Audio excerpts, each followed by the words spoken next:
नमस्कार। इंदिरा गांधी राष्ट्रीय मुक्त विश्वविद्यालय के एमए हिंदी से संबंधित इस वीडियो कार्यक्रम में आप सभी का स्वागत है। आज इस कार्यक्रम के अंतर्गत हम एमए हिंदी के पाठ्यक्रम 6 यानी MHD 6 से संबंधित बातचीत करेंगे। हिंदी भाषा और साहित्य के इतिहास के इस पाठ्यक्रम में हम आधुनिक युग की पृष्ठभूमि, विविध समाज सुधार आंदोलन और हिंदी साहित्य पर उनके प्रभाव के बारे में बातचीत करेंगे। आप जानते हैं, आचार्य रामचंद्र शुक्ल ने हिंदी साहित्य के इतिहास नामक अपने ग्रंथ में आधुनिक युग की शुरुआत संवत 1900 से मानी है। 1900 से का मतलब है 1843 ईस्वी। 1843 वास्तव में हिंदी साहित्य के इतिहास में कोई ऐसा सन नहीं है, कोई ऐसा वर्ष नहीं है जिस वर्ष कुछ उल्लेखनीय हुआ हो। दरअसल रामचंद्र शुक्ल ने इससे पहले रीतिकाल का समय जो है अवधि, वो 1700 संवत 1700 से 1900 निर्धारित की थी और इसी हिसाब से उन्होंने आधुनिक युग की शुरुआत संवत 1900 से शुरू की। 1900 यानी 1843 ईस्वी। हम चाहें तो आधुनिक युग की शुरुआत 1843 से कुछ साल पहले से कर सकते हैं, कुछ साल बाद से कर सकते हैं। खास बात जो है वो यह है कि अंग्रेज़ों का जो शासन यहाँ 1757 में प्लासी युद्ध में सिराजुद्दौला की हार के बाद जो प्रक्रिया शुरू हुई, उस प्रक्रिया के बाद में भारत में ऐसे बहुत सारे परिवर्तन हुए जिन परिवर्तनों के कारण इस पूरे युग की शुरुआत को आधुनिक युग की शुरुआत के रूप में जाना जाता है। इस बात को हमें समझना चाहिए कि आधुनिक युग किस लिए, इसलिए कि इस युग में ऐसे बहुत सारे परिवर्तन हुए जो इससे पहले के युगों में नहीं हुए। आधुनिकता इसकी एक पहचान बना। आधुनिकता के बारे में हम यहाँ पर बहुत अधिक चर्चा नहीं करेंगे। हमारा मुख्य ध्येय जो है इस कार्यक्रम के अंतर्गत बातचीत करने का है कि हिंदी साहित्य के संदर्भ में वे कौन से परिवर्तन हुए जिसने कि आधुनिक युग के साहित्य को दूर तक प्रभावित किया। दरअसल 1757 के बाद में जैसे जैसे अनेक राज्यों को ईस्ट इंडिया कंपनी ने अपने अधिकार में लेना शुरू किया, उसी के साथ साथ बहुत सारे नए परिवर्तन भी होने लगे। अंग्रेज़ों ने अपनी शासन व्यवस्था का जो आधार बनाया, वो आधार खुद उनके अपने देश में जिस तरह की शासन व्यवस्था थी, उसी तरह की शासन व्यवस्था वो यहाँ भी स्थापित कर रहे थे। यानी कि उसी तरह का राजकाज का काम चलाने का ढंग, शिक्षा व्यवस्था उसी तरह की, न्याय व्यवस्था उसी तरह की, जो हमारे यहाँ पहले से मुग़लों के समय या अलग अलग तरह की रियासतों में जो व्यवस्था थी, उससे अलग तरह की व्यवस्था अंग्रेज़ों ने स्थापित की। ये एक बड़ा परिवर्तन था और इसने बहुत दूर तक हिंदुस्तान को प्रभावित किया। हम उनमें से कुछ पर यहाँ पर विचार करेंगे। आप जानते हैं कि 18वीं 19वीं शताब्दी में यूरोप में बहुत सारी नई टेक्नोलॉजी का विकास हुआ। प्रिंटिंग प्रेस उनमें से एक थी। रेल की शुरुआत हुई उसी दौर में यूरोप में भी, और यातायात के बहुत सारे नए साधन सामने आए। इसी तरह से तार की व्यवस्था शुरू हुई। तो ये सब चीज़ें भी हिंदुस्तान में भी आनी शुरू हुई। तो इस तरह से आप देखेंगे कि ये जो पूरी आधुनिकीकरण की प्रक्रिया है, यानी कि एक नए तरह की शासन व्यवस्था एक नई तरह की समाज व्यवस्था की स्थापना अंग्रेजों के काल में हुई और इसी कारण से इसे आधुनिक युग कहा जाता है। यहाँ पर हम इन परिवर्तन के 3 बिंदुओं पर मुख्य रूप से विचार करेंगे। नंबर 1 कि प्रिंटिंग प्रेस की स्थापना, नंबर 2 उद्योगी नए तरह के उद्योगों की स्थापना, और नंबर 3 आधुनिक शिक्षा प्रणाली। और आधुनिक शिक्षा प्रणाली, उद्योगीकरण और प्रिंटिंग प्रेस की स्थापना, इन सब का के मिले जुले प्रभाव के कारण एक नए वर्ग का उदय, जिसे मध्य वर्ग कहा जाता है। तो ये जो परिवर्तन हुए, इन चारों बातों से इसका गहरा संबंध है। प्रिंटिंग प्रेस की स्थापना 18वीं शताब्दी के अंत से शुरू हो गई थी, 18वीं शताब्दी के अंत में, और धीरे धीरे न केवल अंग्रेजी में बल्कि भारतीय भाषाओं में भी प्रिंटिंग प्रेस स्थापित हुए। प्रिंटिंग प्रेस के स्थापना के कारण क्या हुआ? सबसे बड़ी बात यह हुई कि किताबें प्रकाशित होने लगी। इससे पहले तक किताबों की प्रतिलिपियां बनानी पड़ती थी हाथ से लिख कर, लेकिन अब प्रिंटिंग प्रेस में किताबें छपने लगी। दूसरी चीज़ यह हुई, बड़ा परिवर्तन हुआ, वो यह कि यूरोप की तरह यहाँ पर भी अखबार प्रकाशित होने लगे, पत्रिकाएं प्रकाशित होने लगी, मैगजीन्स जिसे कहते हैं, और वह केवल अंग्रेजी में नहीं बल्कि भारतीय भाषाओं में, हिंदी में, उर्दू में, बंगला में, मराठी में, दक्षिण की भाषाओं में। तो इस तरह से यह एक प्रिंटिंग प्रेस की स्थापना से यह एक बहुत बड़ा परिवर्तन हुआ, और ये उस नए मध्य वर्ग ने किया जो अंग्रेजी शिक्षा में अंग्रेजी शिक्षा प्राप्त कर रहा था, जिसे अंग्रेजी पढ़ने का अवसर मिला था। ईसाई मिशनरियों ने जिन नई स्कूलों को स्थापित किया, उस नई स्कूलों के माध्यम से जो नई शिक्षा प्रणाली आई, उस नई शिक्षा प्रणाली ने हिंदुस्तान में जो नया मध्य वर्ग पैदा हुआ, उसे इस बात की दृष्टि दी कि वो भारत के अतीत के बारे में भी सोचे। वो सोचे कि हमारी ऐसी दशा क्यों हुई, हम गुलाम क्यों बने। आप देखेंगे कि यह जो चेतना कि हम गुलाम क्यों हुए, हम क्यों नहीं यूरोप की तरह विकसित कर सके अपने को, यह एक बड़ा प्रश्न था इस बुद्धिजीवी, इस मध्य वर्ग के बुद्धिजीवी वर्ग के सामने। और उन्होंने यह भी देखा कि इंग्लैंड में जो शासन व्यवस्था थी, वहाँ के लोगों को जो अधिकार थे, वह अधिकार हमें नहीं मिले हुए हैं, और इसलिए उन्होंने पत्र पत्रिकाओं के माध्यम से भारतीयों के दुखों के बारे में, उनके अधिकारों के बारे में सवाल उठाने शुरू किए। आप जानते हैं क्या अखबारों की बहुत महत्वपूर्ण बहुत महत्वपूर्ण भूमिका होती है। वह महत्वपूर्ण भूमिका इसलिए होती है कि इसके द्वारा 2 काम महत्वपूर्ण होते हैं। एक तो जनता को जागरूक करना, अखबार निकालना या पत्रिका निकालना, उसके ज़्यादा पाठक जो होते हैं वो लोग होते हैं, सामान्य समाज के लोग होते हैं, शिक्षित लोग होते हैं, और वो एक तरह से कहना चाहिए कि धारणा बनाते हैं।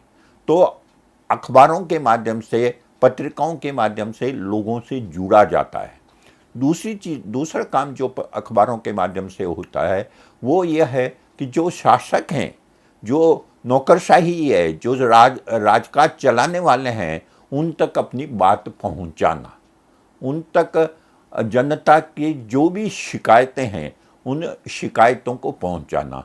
तो ये 2 महत्वपूर्ण काम पत्र पत्रिकाओं के माध्यम से होते हैं, और इसलिए प्रिंटिंग प्रेस की स्थापना हुई। राजा राममोहन राय ने भी पत्रिकाएं निकाली। इसी तरह से दूसरे और बहुत सारे लोगों ने पत्र पत्रिकाओं का प्रकाशन किया। हिंदी में भी 1826 में पहली बार उदंत मार्तंड नाम से अखबार निकला, और उसके बाद में ये सिलसिला चलता रहा। तो एक तरह से कह सकते हैं कि इस आधुनिक युग की पृष्ठभूमि में प्रिंटिंग प्रेस की स्थापना का एक बहुत बड़ा रोल है, बहुत बड़ी भूमिका है। दूसरा, नए तरह के उद्योग स्थापित हुए। आप जानते हैं कि ईस्ट इंडिया कंपनी भारत में आई थी यहाँ के बने हुए मालों का निर्यात करने के लिए, यहाँ से माल खरीद कर, बने हुए माल खरीद कर यूरोप के देशों में बेचने के लिए। लेकिन उसी दौरान यूरोप में जो औद्योगिक क्रांति हुई उसने सब कुछ उलट पुलट दिया, यानी कि वह खुद वहाँ पर उत्पादन होने लगा, मशीनें बनी, मशीनों से वो ज़्यादा बड़े पैमाने पर उत्पादन कर सकते थे, और तब उनके सामने यह कहना चाहिए कि उनकी भूमिका बदल गई। अब वो यूरोप का बना हुआ माल भारत में बेचने लगे, और भारत को धीरे धीरे भारत में जो चीज़ें उत्पादित होती थी उन पर रोक लगनी शुरू हुई, और भारत को उन्होंने कच्चे माल के उत्पादक के रूप में बदलना शुरू किया। यह एक बड़ा परिवर्तन था। इससे भारत जो एक मध्य युग तक बहुत ही कहना चाहिए कि विकसित देश था, कई तरह के उत्पादन होते थे, कपड़ा उद्योग बहुत फैला हुआ था, और भी बहुत सारी चीज़ें यहाँ बनती थी, लेकिन इस यूरोप के औद्योगिकरण के कारण ईस्ट इंडिया कंपनी चूँकि यहाँ पर शासन कर रही थी, इसलिए उनके लिए आसान था कि वो भारतीयों को इस उत्पादन से दूर करके केवल कच्चे माल का उत्पादन करने के लिए मजबूर करे, और उन्होंने उसे मजबूर किया। वो उन चीज़ों को जिनका उत्पादन यूरोप में होता था, जैसे कपड़ा उत्पादन होना है तो यहाँ पर रुई का कहना चाहिए कि सिर्फ रुई का उत्पादन होता था, या नील का उत्पादन होता था, या खानों में से कोयला वगैरह निकाला जाता था। तो इस तरह से आप देखेंगे कि शुरुआती जो उद्योग स्थापित हुए वो कच्चे माल को वहाँ तक पहुँचाने के लिए। इस उद्योगों में सबसे महत्वपूर्ण जो परिवर्तन हुआ वो यह कि यहाँ पर रेलों का जाल बिछाया गया, क्योंकि हिंदुस्तान के अलग अलग भागों में जो सामान लाद कर यूरोप भेजा जाता था, इंग्लैंड भेजा जाता था, उनके लिए एक तीव्र गति वाला साधन, यातायात का साधन होना जरूरी था, और इसके लिए रेल से ज़्यादा बेहतर व्यवस्था नहीं हो सकती थी। तो रेल का जाल हिंदुस्तान भर में अंग्रेज़ों ने फैलाया। कार्ल मार्क्स ने, जिन्होंने 1857 की क्रांति के बारे में कई सारे लेख लिखे थे, उन्होंने इस उद्योगीकरण की जो प्रक्रिया थी, रेलों की जो स्थापना थी, उस पर भी टिप्पणी की थी। उन्होंने कहा कि ये जो उद्योगीकरण हो रहा है, रेलों की स्थापना हो रही है, इससे हिंदुस्तान के लोगों को आगे बढ़ने से नहीं रोका जा सकता था। इसलिए आप देखेंगे कि उद्योगीकरण भले ही अंग्रेज़ों ने अपने स्वार्थ के लिए किया हो, रेलों की स्थापना भले ही अपने स्वार्थ के लिए की हो, लेकिन इन रेलों ने एक बहुत बड़ी भूमिका निभाई देश को आगे बढ़ाने में, देश को एकजुट करने में। पहली बार वह देश जो अलग अलग रियासतों में बंटा हुआ था, जहाँ की केंद्रीय सत्ता, जो मुग़ल शासक थे, वो कमज़ोर पड़ चुके थे, रेलों ने उस देश को एक बार फिर से जोड़ा और लोगों में एक राष्ट्र के नागरिक होने का एहसास पैदा किया। तो ये बड़े परिवर्तन इस दौरान हुए। अंग्रेजी शिक्षा प्राप्त करने के कारण जो नया मध्य वर्ग, जो नया बुद्धिजीवी वर्ग पैदा हुआ, उसे इस बात का भी एहसास हुआ कि भारत में बहुत तरह की सामाजिक पिछड़ापन है, और इस सामाजिक पिछड़ेपन से जब तक हम मुक्त नहीं होंगे तब तक हम यूरोप की तरह विकास नहीं कर सकते, यूरोप की तरह हम आगे नहीं बढ़ सकते, एक आधुनिक राष्ट्र नहीं बन सकते। इसके लिए उन्होंने 19वीं शताब्दी की शुरुआत से ही, खास तौर पर राजा राम मोहन राय, जो इस पूरे पुनर्जागरण के पुरोधा माने जाते हैं, प्रवर्तक माने जाते हैं, उन्होंने आवाज़ उठानी शुरू की। उन्होंने सबसे पहली चीज़ जो महसूस की वो यह है कि हिंदुस्तान में स्त्रियों की दशा बहुत ही खराब है। उन्हें न शिक्षा दी जाती है, न उन्हें घर से बाहर निकलने का अवसर दिया जाता है, उन बाल बहुत ही छोटी उम्र में लड़कियों की शादी कर दी जाती है। पति के मरने पर उन्हें सती कर दिया जाता है। विधवाओं को विवाह करने का अधिकार नहीं है। अनमेल विवाह है, पुरुष एक से ज़्यादा शादियां कर सकता है। तो ऐसी कई कुप्रथाओं की तरफ उनका ध्यान गया।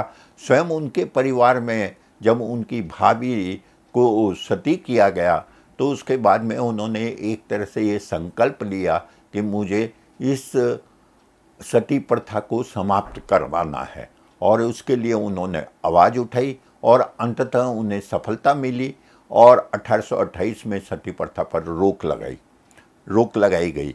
इसी तरह से ईश्वर चंद्र विद्यासागर ने विधवाओं को, क्योंकि छोटी छोटी उम्र में लड़कियां जिनकी शादी बहुत छोटी उम्र में हो जाती थी, उनके पति के मरने पर वो विधवाएं हो जाती थी और उन्हें फिर जिंदगी भर एक वैधव्य का जीवन जीना पड़ता था। इस चीज़ को ध्यान में रखकर विधवा विवाह की अनुमति दिलवाने के लिए भी ईश्वर चंद्र विद्यासागर ने आवाज़ उठाई। महाराष्ट्र में ज्योतिबा फुले थे, उन्होंने जात पात का विरोध किया। खास तौर पर जो तथाकथित छोटी जातियां मानी जाती थी और उनके साथ उनका जो उत्पीड़न और शोषण होता था, उनके साथ जो छुआछूत की जाती थी, उसके विरुद्ध ज्योतिबा फुले ने आवाज़ उठाई। उनकी पत्नी सावित्रीबाई फुले ने लड़कियों का स्कूल खोला। वहाँ पर दलित जाति की लड़कियों को पढ़ने की, मुस्लिम लड़कियों को पढ़ने के लिए उन्होंने काम किया। और इस तरह से आप देखेंगे कि स्त्री शिक्षा के लिए उस दौरान में बहुत बड़ा काम हुआ। तो ये जो समाज सुधार का आंदोलन है, इस समाज सुधार आंदोलन की तीन मुख्य बातें हैं। एक तो स्त्रियों को उन प्रतिगामी रूढ़ियों से मुक्त करवाना जिसके कारण उनका जीवन, कहना चाहिए कि एक बहुत ही नाट्य जीवन जीने के लिए उन्हें मजबूर होना पड़ता है। दूसरा जो बड़ा सवाल उठाया गया वो है जात पात का विरोध, क्योंकि हिंदुस्तान में खासतौर पर हिंदू समाज जो है वो जातियों में जो बंटा हुआ था, उसके कारण समाज के एक बड़ा हिस्सा जो है उसे मनुष्यता के अधिकार से भी वंचित कर दिया गया था। उनका छुआ नहीं खाया जाता था, उनके साथ में किसी तरह का संबंध नहीं रखा जाता था, उन्हें ऐसे काम करने के लिए मजबूर किया जाता था जो कि बाकी दूसरी जातियां नहीं करती थी। सवर्ण और अवर्ण का ये जो भेद था वो हिंदुस्तान के पिछड़ेपन का एक बड़ा कारण था। इस जात पात का विरोध को समाप्त करने की आवाज़ भी इसी दौरान में उठी। ज्योतिबा फुले और उसके बाद में अंबेडकर की भूमिका इसमें सबसे महत्वपूर्ण है। तीसरी चीज़ यह कि ये सब चीज़ें धर्म के नाम पर हो रही थी, इसलिए जो धार्मिक रूढ़िवाद था उसके विरुद्ध भी आवाज़ उठाई। आप देखेंगे कि खुद राजा राम मोहन राय ने ब्राह्म समाज की स्थापना की, रानाडे ने प्रार्थना समाज की स्थापना की, स्वामी दयानंद ने आर्य समाज की स्थापना की, और इस तरह से बहुत सारे ऐसे जो नए तरह के समाज बने वो वास्तव में धर्म के क्षेत्र में जो रूढ़ियाँ फैली हुई थी उसको समाप्त कर एक ऐसा धर्म जो सभी मनुष्य को समान समझे, जिसमें मनुष्य के बीच में भेदभाव ना हो, इस बात पर बल देने वाला जो है वो उस पर बल दिया गया। तो आप देखेंगे कि दो बड़े महत्वपूर्ण काम हुए। एक तो यह है कि बहुत सारे नए परिवर्तन हुए, नए उद्योग स्थापित हुए, नई तरह के स्कूल कॉलेज खुले और नई तरह की शिक्षा प्रणाली शुरू हुई, नई तरह का राजकाज शुरू हुआ। और दूसरा यह है कि समाज सुधार के आंदोलन चले और समाज सुधार के आंदोलन के द्वारा सामाजिक परिवर्तन की प्रक्रिया शुरू हुई। इन दोनों चीज़ों का प्रभाव हमारे हिंदी साहित्य पर भी पड़ा। यह हिंदी साहित्य पर इसका क्या प्रभाव हुआ, इसके बारे में हम इस तीसरे बिंदु के रूप में विचार करेंगे। आधुनिक युग के बारे में जिन दो बातों का उल्लेख अभी मैंने आपको किया है, एक तो यह है कि किस तरह से आधुनिक युग की शुरुआत जिन चीज़ों से हुई और नई तरह की शिक्षा प्रणाली की शुरुआत हुई, समाज सुधार आंदोलन चले, उन सब का प्रभाव हिंदी साहित्य पर भी पड़ा। हम आज हिंदी साहित्य पर विस्तार से विचार नहीं करेंगे, उस दौर के हिंदी साहित्य पर क्या लिखा गया, कैसे लिखा गया, लेकिन हम उस पृष्ठभूमि की चर्चा करेंगे जो हिंदी साहित्य के खास तौर पर भारतेंदु युग के साहित्य के बनने के पीछे रहे हैं। जैसा मैं बता चुका हूँ कि जो नई तरह की शिक्षा प्रणाली आरंभ हुई, उस नई तरह की शिक्षा प्रणाली के कारण हिंदुस्तानी लोग, भारतीय लोग यूरोप के साहित्य के संपर्क में भी आए, और यूरोप के साहित्य के संपर्क में आने से उन्हें यह मालूम पड़ा कि और भी बहुत सारी विधाएं हैं जिसमें कि यूरोप में साहित्य लिखा जा रहा है। जैसे उपन्यास या विधा भारत में नहीं थी इससे पहले तक।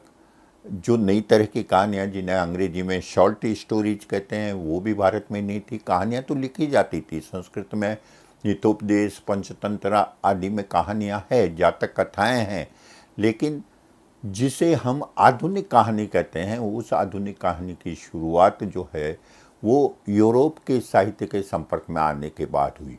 कविताएं और नाटक लिखे जाते थे, लेकिन एक नए तरह के रंगमंच पर जो नए तरह के नाटक लिखे जा रहे थे, वह नाटक आधुनिक युग में शुरू हुए।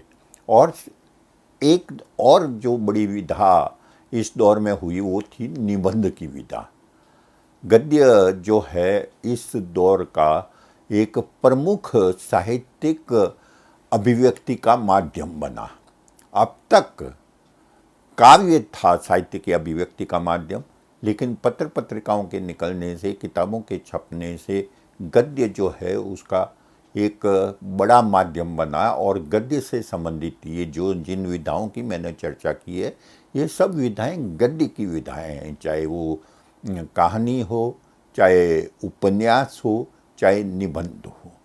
तो इस तरह से ये जो नई विधाएं हैं, इस नई विधाओं का लेखन इस यूरोपीय साहित्य के संपर्क में आने के कारण और प्रिंटिंग प्रेस की स्थापना और पत्र पत्रिकाओं के शुरुआत होने के कारण हुआ।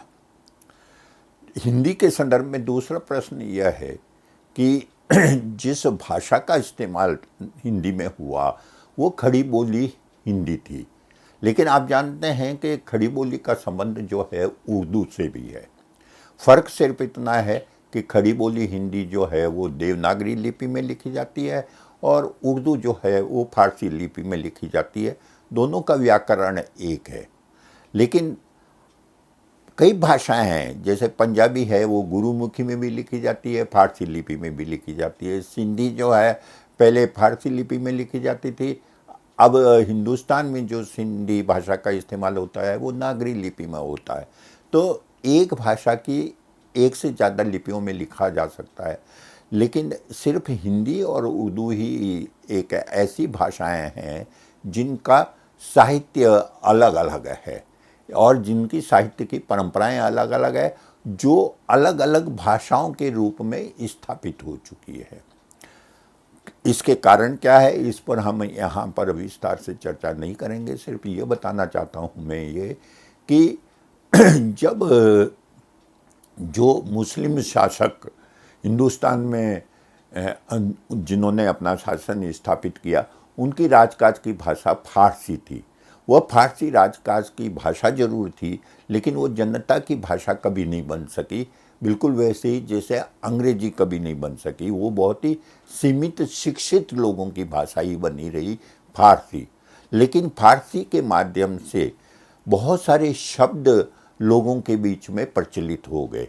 अरबी, फारसी, तुर्की स्रोत से आए हुए शब्द जो है वो अवधी में, ब्रज में और दूसरी भाषाओं में प्रयुक्त होने लगे। दूसरा काम जो हुआ इस दौरान में वो यह कि ये खड़ी बोली जो है ये संपर्क भाषा के रूप में धीरे धीरे प्रचलित होने लगी। 17वीं 18वीं शताब्दी से धीरे धीरे प्रचलित होने लगी। ये खड़ी बोली जो है, इस खड़ी बोली का सबसे पहला इस्तेमाल हमें अमीर खुसरो के यहाँ मिलता है और उसके बाद में और भी कई कवियों के यहाँ दिखाई देता है। यहाँ तक कि जो ब्रज में लिख रहे थे उन ब्रज के कवियों पर भी खड़ी बोली का असर दिखाई देता है। तो खड़ी बोली जो है अपना प्रभाव धीरे धीरे बढ़ा रही थी। जैसा शुक्ल जी ने लिखा, ये पंचाह से यानी पश्चिम की तरफ से आने वाले व्यापारियों के कारण भी हिंदुस्तान के दूसरे क्षेत्रों में फैली।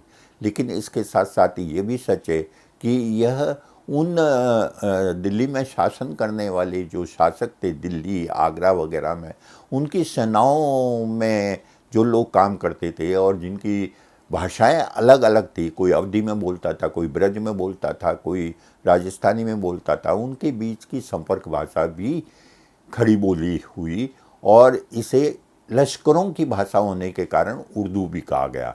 तो आप देखेंगे कि फारसी से अलगाने के लिए इस खड़ी बोली को हिंदवी नाम दिया गया। लश्कर के बीच में यानी सेनाओं के बीच में इस्तेमाल होने के कारण इसे उर्दू कहा गया। और साहित्य के वे लोग जो पहले फारसी में लिखते थे और जिन्हें लगा कि हमें हिंदवी में भी लिखना चाहिए, उन्होंने इसे उर्दू भाषा या हिंदी भी कहा। तो इस तरह से आप देखेंगे कि इस खड़ी बोली का साहित्य की भाषा के रूप में भी इस्तेमाल हुआ। 19वीं शताब्दी में एक विवाद खड़ा हो गया कि इस खड़ी बोली को साहित्य में फारसी लिपि में क्यों लिखा जाए, हिंदी में क्यों नहीं, यानी नागरी लिपि में क्यों न लिखा जाए, जिस नागरी लिपि का इस्तेमाल दूसरी बोलियों के लिए भी या दूसरी भाषाओं के लिए भी हो रहा था। तो इस तरह से एक ही भाषा लिपियों के अंतर के कारण दो भाषाओं में बंट गई। एक फारसी लिपि में लिखी जाने वाली भाषा को उर्दू कहा जाने लगा और नागरी लिपि में लिखी जाने वाली भाषा को हिंदी कहा जाने लगा। दूसरा जो अंतर हुआ वो अंतर ये हुआ कि फारसी लिपि में जो भाषा लिखी जा रही थी उसमें अरबी फारसी के शब्द ज़्यादा इस्तेमाल हो रहे थे और जो नागरी लिपि में लिखी जा रही थी उसमें संस्कृत के तत्सम शब्दों का ज़्यादा इस्तेमाल हो रहा था। लेकिन दोनों का व्याकरण एक था, दोनों भाषाएं अपने मूल रूप में एक ही थी, उनमें कोई अंतर नहीं था। तो इस तरह से यह एक विवाद हुआ। तीसरा विवाद जो हुआ वो यह कि अब तक हिंदी में कविताएं ब्रज भाषा में लिखी जा रही थी और रीतिकाल की प्रमुख भाषा ब्रज ही थी। ये सब जो कवि बिहारी, देव, घनानंद, पद्माकर, ये सब ब्रज भाषा में कविताएं लिख रहे थे। और भारतेंदु युग के कवि स्वयं भारतेंदु हरिश्चंद्र और दूसरे जो प्रताप नारायण मिश्र, बालकृष्ण भट्ट वगैरह, ये भी यही मानते थे कि ब्रज में ही कविता लिखी जा सकती है, क्योंकि ब्रज भाषा जो है बहुत मधुर कोमल भाषा है और हिंदी खड़ी बोली जो है वो कर्कश भाषा है, इसलिए कविता नहीं लिखी जा सकती, खड़ी बोली में गद्य लिखा जा सकता है। तो इसलिए यह विवाद हुआ। जबकि कुछ लोग ये कहते थे कि नहीं, अब गद्य की भाषा और पद्य की भाषा यानी कि काव्य की भाषा और गद्य की भाषा अलग अलग नहीं होनी चाहिए। इसका निपटारा जो है काफ़ी हद तक भारतेंदु युग में नहीं हुआ।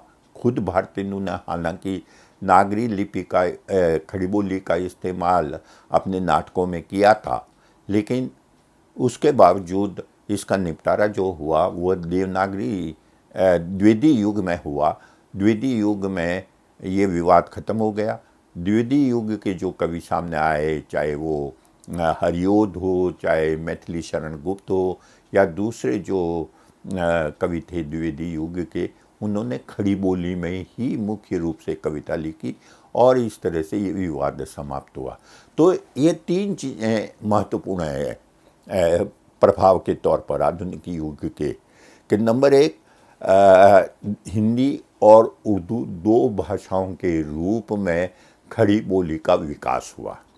उर्दू जो है फारसी लिपि में लिखी जाने के कारण और हिंदी जो है नागरी लिपि में लिखी जाने के कारण, और दोनों के वोक्यूबलरी, दोनों के शब्द भंडार में इस्तेमाल होने वाले जो रूप है वो एक में अरबी फारसी के शब्द ज़्यादा इस्तेमाल होते थे और दूसरे में तत्सम शब्दावली का ज़्यादा इस्तेमाल होता था।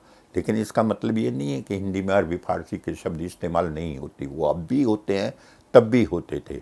और इसी तरह से खड़ी बोली उर्दू जो है उसमें भी भारतीय परंपरा के संस्कृत से आने वाले शब्द या देशी शब्दों का इस्तेमाल बराबर होता है। तो एक चीज़ ये हुई। दूसरा यह है कि कविता की भाषा कौन सी होनी चाहिए, ब्रज होनी चाहिए या खड़ी बोली, ये विवाद हुआ। और तीसरा जो है यह कि नई विधाएं थी, कहानी, उपन्यास और ख़ास तौर पर निबंध, इनमें भी साहित्य की रचना आरंभ हो गई। भारतीय हिंदू युग में हुआ ये। भारतीय हिंदू युग में उपन्यास भी लिखे गए, निबंध भी लिखे गए। निबंध तो सबसे ज़्यादा लिखे गए और कहानियाँ भी लिखी गई, हालांकि कहानियाँ कम लिखी गई, और नए तरह के नाटक लिखे गए। अंतिम जो बात मैं कहना चाहता हूँ वो यह कि इस नए प्रभाव के कारण जो पहले तक 3 विषय साहित्य के माने जाते थे, श्रृंगार, भक्ति और वीर, इनकी जगह पर इस आधुनिक युग में आधुनिक समय के राजनीतिक, सामाजिक, सांस्कृतिक प्रश्नों को भी साहित्य के माध्यम से प्रस्तुत किया जाने लगा। यह एक बहुत बड़ा बदलाव था और इस बड़े बदलाव के बारे में हम आगे के अपने किसी कार्यक्रम में चर्चा करेंगे। धन्यवाद।